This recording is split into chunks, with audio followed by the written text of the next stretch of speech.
All right, welcome to our next session, the GlennExtra speaker. We have keynote speakers and we have extra speakers. Keynote speakers are about half an hour, extra speakers are about 20 minutes. And there's really sometimes no rhyme or reason as to why do we have differentials in times, because sometimes our extra speakers actually deserve 30 or 40 or 50 minutes.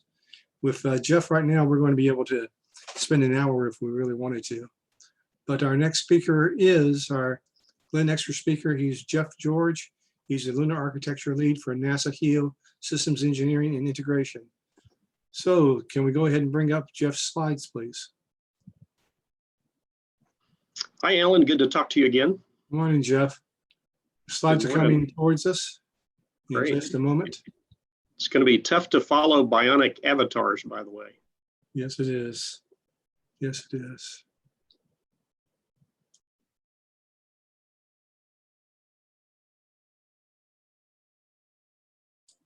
Okay, we're having a little difficulty with getting the screens up. We got a computer freeze on us. At least that's what the little sound in my ear is saying. I thought that just happened to me. All right, there we go. Here it comes. So, Jeff, there's your slides. We'll advance them as you're ready.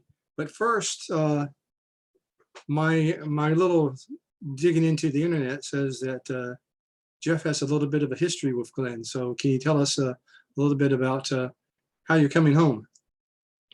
Yeah, I am. I wish I were coming home in person rather than virtually, but I was able to start my career at the NASA Lewis Research Center, now Don Glenn Research Center, of course. Had a just fantastic early career.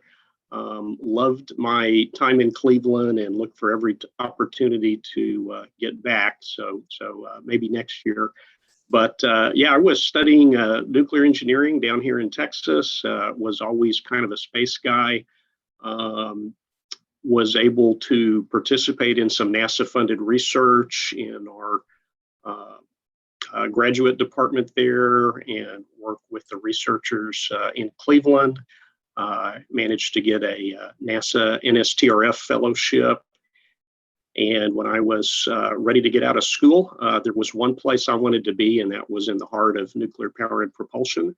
And that was in Cleveland. So was able to spend my first few years studying how to go to Mars with nuclear propulsion, designing nuclear Mars vehicles, nuclear power systems, and the center and my bosses taught me to be a good systems analyst and segue away from just nuclear, but power in general and propulsion. And that kind of led to advanced mission planning, which is what I do now at JSC. But made great friends, had great bosses that were quite an inspiration to me. And so the example and the skills that I learned there at NASA Lewis have stuck with me till today. All right, and so you've got a good background to be working with our friends in Glenn. Mm-hmm. When I left the ranks of the full-time employed and became a consultant and became a every once in a while employed person, one of my clients was an architecture and engineering firm. So I understand a little bit about what a building or a civil architect does, but what does a lunar architect do? What do you do different from what a civil architect does? Yeah, well, it's related in a way. We're kind of the Grand Central Station of all the many activities going on right now. A lot of folks are working very hard to develop the systems and plan out the mission operations and understand the health and medical risks to crew. We're trying to paint the blueprint to bring all of these things together, why we're going back to the moon and on to Mars, the things we want to accomplish, the systems we need, the requirements for those systems so that they can be put out for bid and procured. The early mission planning in terms of timeline and what types of science we can anticipate doing. So one word maybe to sum it up is we're maintaining and evolving the vision for Artemis and how we're going to go back to the moon and lay the groundwork to then go on to Mars. And so the purveyors of the mission, of the vision, purveyors of the vision. Vision, yeah. All right, so Artemis Base Camp, ABC. You know, what is the Artemis Base Camp, and why do we call it a base camp instead of a landing pad or just a site? Right. So the ABCs of the ABC, Alan, is that what you're asking? Yes, sir. All right. Well, let's go to the next page there, and this is sort of my who, what, when, where, why. First off, why are we going back to the moon? The moon is a very important body on its own right in terms of science, understanding what's there, just exploring. So we want to get back there. Mars is also a fascinating destination. So on our way to Mars, we would like to explore the moon in a very similar manner as we will for Mars to help prepare for it.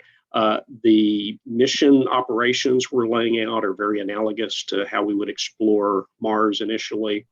The systems we need on the moon, we're designing and sizing with an eye towards using similar systems for Mars. And one of the most important things we could do for Mars, in my opinion, is laying out that time on the systems, breaking them, if you will. We would far rather break them on the moon than all the way on Mars. So preparing for Mars is another reason. Resources, you know, that really has been the big recent discovery and draw to the moon, and in particular to the poles of the moon.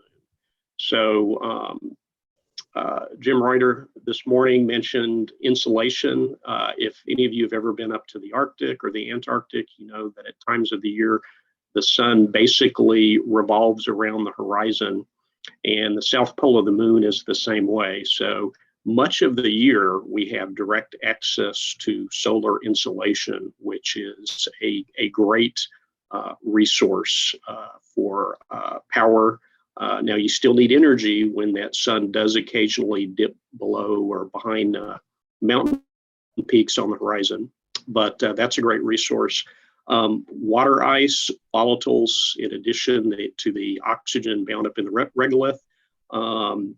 That's very exciting if we can access ice, and then we have, as we all remember, hydrogen and oxygen, and that's drinking water, that's cabin air, that is propellants. So the resources, first we want to understand where they are.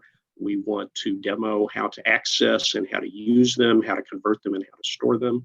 And then we see using them first in the local vicinity of the base camp to lighten up our logistics load. So I think that's going to be the first actual use. And then later on, you know, the vision is that we have industry coming in, we go large scale on that, and now the moon is a source of propellants to help open up a lot of the commercialization ideas that we heard earlier today. And, you know, our mission with NASA is to try and inspire and outreach to folks. And so obviously this has a lot of potential there. That's why I'm here. And also the partnerships that I just mentioned, that's both key to how we're going to do business, but also why we're going where we are to open up these resources and open up lunar exploration and space exploration. So that's kind of the why. The who, what, when, where. The what, I'll talk about systems in a little bit, but we see building up from Apollo's 2 crew, and we may also have 2 crew for the early Artemis landings, but we want to build up within the decade to a crew of 4 that are staying first with the lander by itself. We're doing good to be able to explore for a week. As soon as we get a habitat or a pressurized rover there, we want to expand that to 2 weeks. And when we have one of everything that we're going to talk about today, we see 30-day rotations at the lunar South Pole for 4 crew. And I mentioned the where, which is about the lunar South Pole, where we have both good sunlight, we have the promise of water resources, and we also have pretty good view of Earth directly, which is really important from a comm standpoint.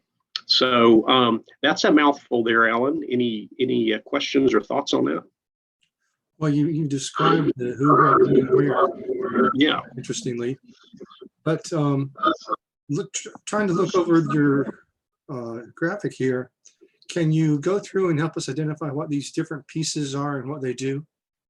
Yeah, absolutely. Let's maybe go to the next page with a few less words on it. And Alan, you also asked, what is a base camp? So if we can switch the charts. There we go. That's good. So we know what Apollo looked like. It was two guys camping out of a lander, a very cramped and dirty lander for a few days. We've all had these visions of a moon base with domes and tubes connecting them and all that, and that's pretty far off to the right. What we're focused on right now, after the initial return to the moon, is to build what we call a base camp, the Artemis Base Camp, which is this first semi-permanent foothold on the moon, where we have expanded crew capabilities, we have expanded living capabilities, we have expanded exploration capabilities in terms of range. So these are the key components to enable this early semi-permanent presence on the moon. And it starts with the human landing system, the lander off to the left in the picture here. We need advanced spacesuits in the lower left, which are in development. The next key piece to the right is going to be this lunar terrain vehicle, and that is a unpressurized rover, in the vein of the Apollo lunar rover, but far more capable, able to carry crew for farther distances, able to carry payload and cargo and logistics, also able to be teleoperated, so that we are able to perform science and exploration and maybe outfitting the base while the crew is not there. The next piece would be the pressurized rover in the middle left of the stage of the slide here. And this would be a shirt sleeve environment for two crew, and in a pinch, 4 crew for short periods of time, but 2 crew to be able to range many kilometers away from the landing site for a week or 2 at a time. And so as the unpressurized rover is a great force multiplier for being able to get the crew quickly out and about from the landing site or from the habitat, this pressurized rover really allows a real journey. They're not constantly at the end of the workday having to come back. They're able to live out of this pressurized rover. Now, after that would be our first habitat element, the foundational surface habitat in the upper right. This is a habitat, of course, but in addition to crew quarters and everything the crew needs to live, it would have laboratory space, some racks similar to space station. It would be the place where we're able to work on the suits. It's sized for 2 to 4 people, and again, for a month or 2 at a time each year, every time we visit, with appropriate logistics. So supporting all of this is we have to have the logistics supply flights. We need in the upper left, a comm, nav, and power infrastructure to support these things. And then ISRU off to the left is alluded to, and this is where we're going to go try and follow the rovers to the source of some of this ice and learn how to access it and then convert it into useful commodities. So you're saying and gosh, we got a big output. Some of the things I picked up here really is longer, 4 people, so there's more people, longer times there, a little more distance that we can travel. What all is going to be else is going to be different than the Apollo? Well, I think basically Apollo visited a handful of discrete sites for a very brief period of time, and we're actually building up a presence. So these elements here are going to extend the 2 crew to 4 crew in the few days to a month or two. We don't want to stop there, but we're also not trying to bite off, again, this whole lunar city at this point in time. We do want to understand the needs farther downstream for large-scale propellant utilization, for larger scale exploration of the moon. So there'll be more elements coming to expand this first foothold, but these are the key pieces that we see needing in the next decade. All right, then we're going to run out of time just momentarily. Oh, no. I wanted to ask you about timelines. Sure. In the Apollo, we were doing sortie missions, and now we're going to try to talk about permanently manned. It's sometimes manned, then permanently manned. And also, I get confused as to what pieces come in when and where. So can you tell us a little bit about timelines and sorties versus permanent manning? Sure, as long as you'll let me do some hand wavy error bars, because all of this is subject to budgets and all that. Wave away. Yes. Yeah. So the return to the moon is going to be in a few years, and that'll be a sortie similar to Apollo. Initially, the goal was 2024, and that's looking a little tight. So perhaps a year or so later will be that first boots back on the moon of 2 crew for 5 or 6 days. I'm pointing my mouse to the lower left, or to the left, but obviously you can't see that. But it starts with the lander and the new spacesuits in the next few years. The unpressurized rover would be the next element. That probably won't be ready for the first return to the moon, but hopefully by the second or third, we'll have this capability to efficiently and rapidly explore away from the landing site. The next element would be the larger rover with the pressure vessel here that the crew can actually live within for a couple of weeks at a time. The habitat a year after that. Now, I hate to quote numbers, but right now our hope is that these 2 large elements would be by the end of the decade. So I think I couch this as this is our vision around 2030 or the early 2030s. So again, much bigger things to come, but we need to start with the first things we need to get to work on the moon. And so that's this little family portrait here. You got to start. This is really educational, Jeff. I very much appreciate it. It's actually in words of short enough syllables that I can understand it and retain a little bit of it. So we thank you so much for this. And thank you. Now it's time for our audience to jump over to our next session to talk about workforce challenges and solutions. So go to your next session, folks. And Jeff, George, thank you again so much.